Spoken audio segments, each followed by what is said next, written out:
Bro, tahu nggak? Ada banyak warisan zaman kolonial yang masih bisa ditemukan di sekitar kita. Warisan yang kelihatan misalnya ada di kota-kota tua. Ada juga dalam bentuk tradisi hukum. Bahkan kentang goreng yang jual pinggir jalan. Ada satu lagi warisan yang tidak kelihatan wujudnya, tapi masih menempel pada mental orang Indonesia sampai sekarang, yaitu konsep pribumi. Memangnya apa dan siapa cuy pribumi itu? Menurut KBBI, pribumi berarti penghuni asli yang berasal dari tempat yang bersangkutan. Umumnya yang kita sebut pribumi atau orang asli Indonesia adalah orang suku Jawa, Minangkabau, Bali Dayak, Papua, dan suku-suku lain. Yang baju adatnya sering kita lihat di setiap karnaval 17 Agustus itu, bro. Sementara itu orang-orang Indonesia keturunan Tionghoa, Arab, atau India masih sering kita perlakukan seperti orang asing. Singkatnya, mereka sering kita anggap sebagai bangsa pendatang, bro. Padahal mereka bukan cuma lahir dan besar di negara kita, tapi juga berbudaya dan berbahasa Indonesia. Akhirnya lahirlah istilah seperti diskriminasi dan kecemburuan sosial yang banyak kita temukan. Kayak sekarang ya cuy, saat dunia perpolitikan sedang panas. Diam! Diam! Sabar. Oke, kita yang sekarang ngaku-ngaku sebagai orang Indonesia asli, sering tidak sadar bahwa seluruh suku dari Sabang sampai Merauke sebetulnya dulu termasuk bangsa pendatang, bro. Dari bukti prasejarah yang ada, penghuni bumi Nusantara yang paling awal adalah Homo erectus. Spesies ini diperkirakan sudah ada sejak 1 sampai 2 juta tahun lalu dan banyak variasinya. Sampai-sampai 50% total temuan fosil Homo erectus dunia asalnya dari Indonesia. Spesies manusia modern baru masuk ke Nusantara secara bertahap, bro, yaitu pada era Pleistosen. Nah, para manusia pendatang ini terbagi menjadi 2 golongan besar, yaitu Melanesia dan Austronesia. Diperkirakan, orang Melanesia sudah datang sejak 50.000 tahun lalu. Baru disusul orang Austronesia sekitar 4.000 tahun lalu. Oh oke cuy, jadi mereka lah yang berkembang menjadi suku-suku yang kita kenal sekarang ya?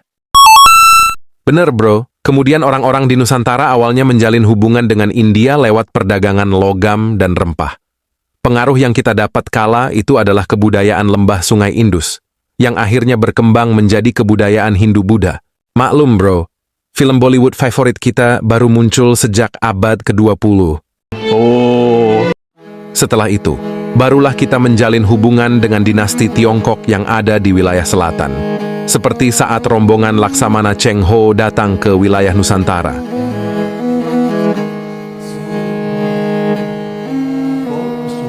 Bangsa Arab secara bertahap juga datang, bro, pada masa-masa ini, terutama lewat perdagangan. Hubungan antar budaya ini tentu menghasilkan banyak perkawinan silang. Wah, bisa jadi satu dari orang-orang asing ini, termasuk leluhur puluhan generasi di atas kita dong cuy.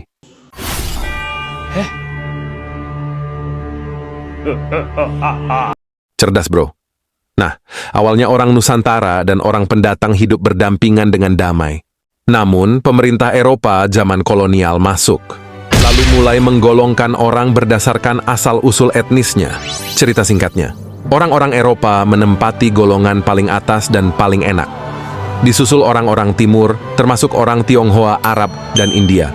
Sementara orang-orang yang disebut pribumi ditempatkan di posisi paling bawah. Lalu orang-orang Indo alias keturunan campuran pun ikut menderita karena tidak jelas masuk golongan mana.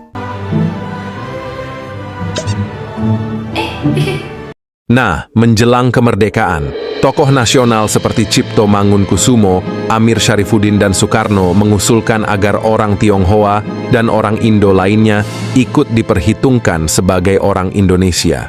Sayangnya konsep ini cuma bertahan sampai tahun 65. Karena di era Orde Baru, lagi-lagi ada penggolongan antara pribumi versus non-pribumi. Dampaknya orang-orang keturunan asing harus beradaptasi dengan budaya Indonesia secara ekstrim. Misalnya, sampai harus ganti nama. Halo Bang Mas. Tapi Setelah 32 tahun, rezim Orde Baru akhirnya berakhir. Konsep penggolongan pribumi versus non-pribumi pun sudah dihapuskan oleh Gus Dur.